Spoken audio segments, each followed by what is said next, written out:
Greetings, Captain. Welcome back to Honkai Operations Center. In recent stories of Honkai Impact 3rd, Mei has been the center of stage.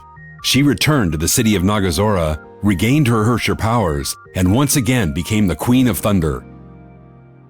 How did this heiress of a multi-billion-dollar corporation turn into a Herrscher? What did she experience and witness? To answer these questions, we have divided Mei's journey into 4 parts: Origins, Valkyrie, Arc Fugitive, and Returning to Nagazora. Mei Raiden was born on April 13, 1997 in the city of Nagazora. Her father, Ryoma Raiden, was the head of Massive Electric Corporation. Mei's mother, however, passed away when she was young, and her name remained a mystery. Mei was enrolled in the elite high school of Chiba Academy. Only children of rich, powerful, and connected people could hope to study there. And Mei Raiden happened to be one of them, and she was so much more. She was beautiful, tall, and intelligent. Everyone in school idolized her. But this didn't last forever. Disaster struck ME Corp that her father owned. Ryoma Raiden became a criminal, guilty of economic fraud, and went missing to avoid arrest. Mei's life was turned upside down. Her classmates and even teachers turned cold and ostracized her. That was when she learned that their friendship and adulation were only reserved for her family fortune and prestige, and those had disappeared when her father ran away. Left alone to face an uncaring world, Mei soon became extremely jaded and started hearing a voice echoing in the darkness. It promised terrible powers. This world deserves to be destroyed. She chose to become a Herrscher and ignited the 2014 Honkai outbreak in Nagazora. Millions died as a result. While Mei reveled in her new powers, a mysterious silver-haired transfer student named Kiana Kaslana suddenly appeared to stop her. Instead of trying to kill Mei for destroying the city, Kiana appealed to her human conscience. With her help, Mei successfully subdued the Herrscher within, and Kiana quickly became a close friend. The 2 girls met Bronya, and the 3 of them worked together to flee the stricken city. They were then taken into custody by Himeko, a Valkyrie of Shiksal's Far East branch. Teresa Apocalypse, who's in charge of the Far East branch, used all her powers and resources to enroll the 3 girls into her own Valkyrie training school, St. Freya High. And that was Mei Raiden, an ex-heiress once worth billions who lost both her parents, became ostracized, acquired Herrscher powers, destroyed a city, met 2 very good friends, and started training to become a Valkyrie and defend the world against the Honkai. Mei was ever fearful of the Honkai within her and agreed to let Himeko implant a heart bomb. The bomb has a sensor that will start a countdown if it detects Herrscher impulses within Mei. During her training, Mei and her friends Kiana and Bronya took on many missions that included stopping an ancient Honkai monster, Chio, and recovering a runaway battleship known as the Selene. Mei also demonstrated her superb cooking abilities. She even learned to play video games. But things would once again turn for the worst. Shortly after graduating as fully minted Valkyries, Mei, Kiana, and Bronya were sent to Shiksal's Oceania branch to recover a Herrscher core, the Gem of Desire. The gem was placed in an ex-Valkyrie named Wendy, who served as its human vessel. But Wendy eventually lost control and became a Herrscher herself. While the young Valkyries battled Wendy, Kokolia from Shiksal's rival faction of Anti-Entropy ambushed them, using a brain chip implant to control Bronya and capture both Wendy and Mei. While Mei was held as a prisoner to be experimented upon for her Herrscher powers, Bronya chose to sacrifice herself by burning out her brain chip so that Kiana and the others could rescue Mei and escape. Mei soon realized that her friends often suffered grievously just to save her. A sense of helplessness and a matching desire to get stronger began to grow in her heart.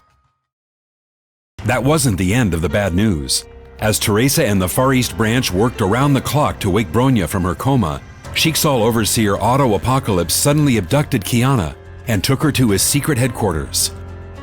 It turned out that the overseer always had a secret plan of reviving a Herrscher known for her burning hatred against humanity.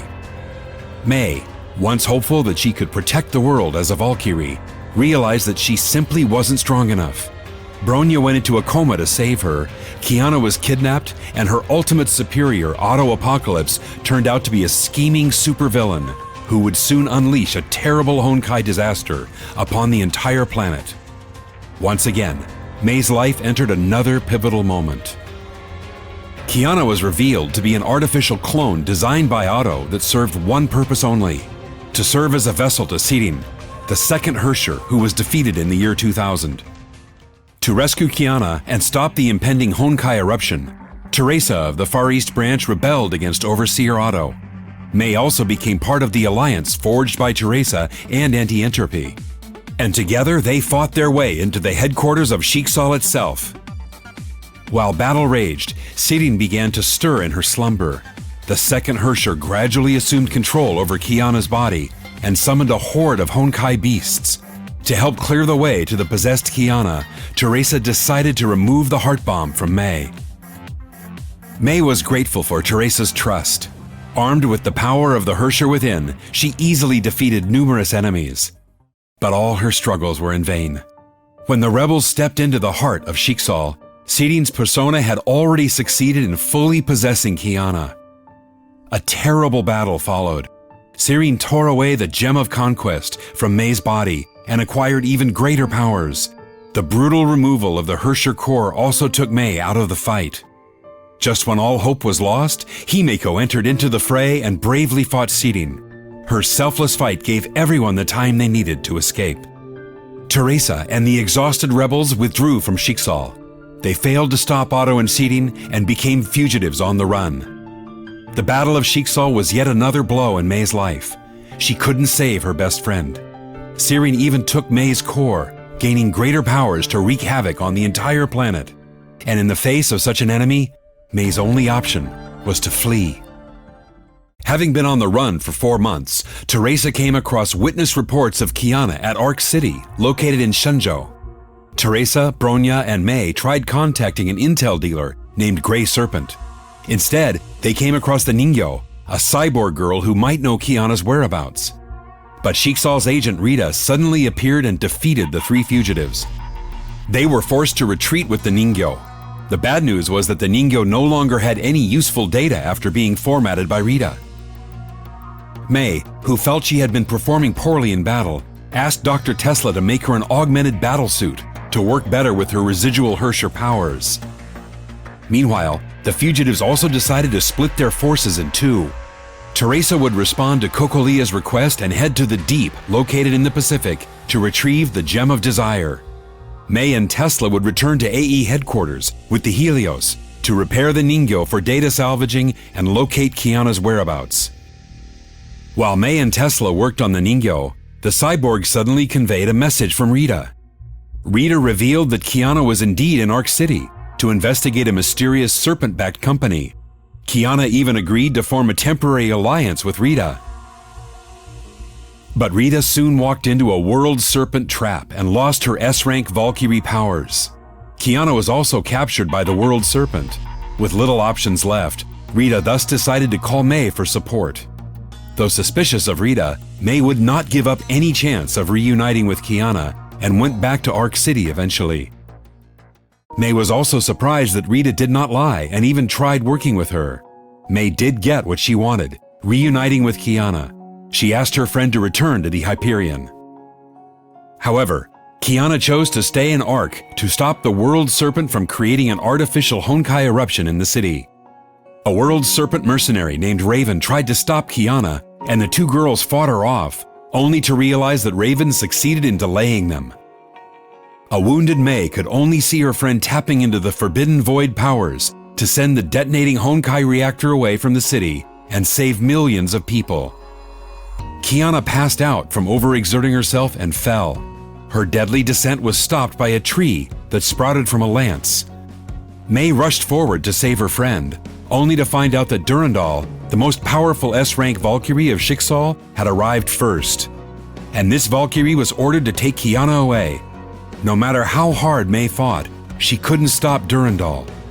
Once again, the cruel hands of fate tore them apart. The attempted reunion with Kiana at Arc City only deepened Mei's angst. She was too weak to stop Chixal, and her weakness allowed them to take Kiana. Though imprisoned at Sheiksal's Vemur Labs in North Africa, Kiana managed to escape during the chaos caused by a world serpent attack.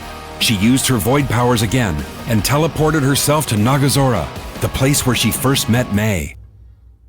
Dr. Tesla detected the energy fluctuations from Kiana's teleportation, and thus the fugitives headed toward the city that was destroyed by the Honkai eruption 3 years ago. May and Tesla arrived at the city ruins and tried looking for Kiana. Instead, they found scavenging children living in shelters who survived the Honkai disaster. And the sensei protector of these children who helped build their shelters was none other than Raven, the world serpent mercenary that May fought in Arc City. When facing rising sea levels and Honkai resurgence, and also due to her need to protect the children, May agreed to set aside hostilities and join forces with Raven. Together, they located Kiana's whereabouts and even defeated the Honkai dragon Benares that was trying to protect its queen. Then Raven revealed her intent for coming to Nagazora. She wanted to kill Kiana and end the threat of the Honkai she poses. Nevertheless, Raven gave May a chance to stop herself. May drew her blade without hesitation and ended her brief alliance with Raven. But without her Herrscher gem, May was no match against Raven. The mercenary even scoffed at her, calling her no different than an ordinary human. May knew that Raven would kill Kiana once she was defeated. She decided to sacrifice herself and started concentrating Honkai energy within her. Raven was shocked. She just witnessed a coreless ex-Herrscher releasing a sudden burst of terrible power. She therefore allowed May to take Kiana away. After enduring many battles and defeats, May was finally able to bring Kiana home. But then Dr. Tesla told her the bad news. The 3 Herrscher cores within Kiana had overloaded her body with Honkai infection. She had less than 2 months to live. May found herself utterly helpless after hearing the bad news. She also found that Kiana had lost several senses and could not even taste the food she cooked. The world serpent, however, was well aware of the relationship between May and Kiana. Kevin Kaslana, the sire of the world serpent, met May in person. He was a previous era survivor and lauded as their most powerful warrior. Kevin promised May that the world serpent could save Kiana's life, and that would require May to simply become a Honkai Herrscher once again. Once May became a Herrscher, one of the Herrscher cores infecting Kiana would dissipate and reappear in May instead, greatly reducing Kiana's infection. But May would have to leave Kiana and join the world serpent to ensure that their grand project succeeds. And when Project Stigma successfully reforms the human race and defeats the Honkai, Kiana would no longer have to sacrifice herself to protect the world. To save her dying friend, May accepted the serpent's offer without hesitation. And shortly after making her choice, a channel into the Sea of Quanta suddenly appeared in Nagazora. It turned out that Otto had fired the second divine key to create a channel right through the sea. And this was only possible because of the deal that Kevin and Otto made a few days ago. Kevin told May that she should take this chance to absorb Honkai energy seeping from Nagazora and complete her metamorphosis. Everything that began in Nagazora would end in the same city. 3 years ago, Kiana stopped May from becoming a Herrscher, and the 2 girls became best friends. And now, May has decided to become a Herrscher once more, just to save Kiana. When the transformation is complete, May will have to betray her friends and join forces with the enemy. But that's the price she needs to pay. Entering the darkness is the only way she can return Kiana to bliss. We're happy that you managed to stay with us and reach the end of this video. We would also like to know what you think about the story so far and what you would like to see next. Background history of the factions such as the World Serpent, Sheiksaul, and Anti-Entropy? Or background stories of characters on your Valkyrie roster? Perhaps even secret technologies of the previous era? Do leave your opinions in the comments section. We'll see you next time.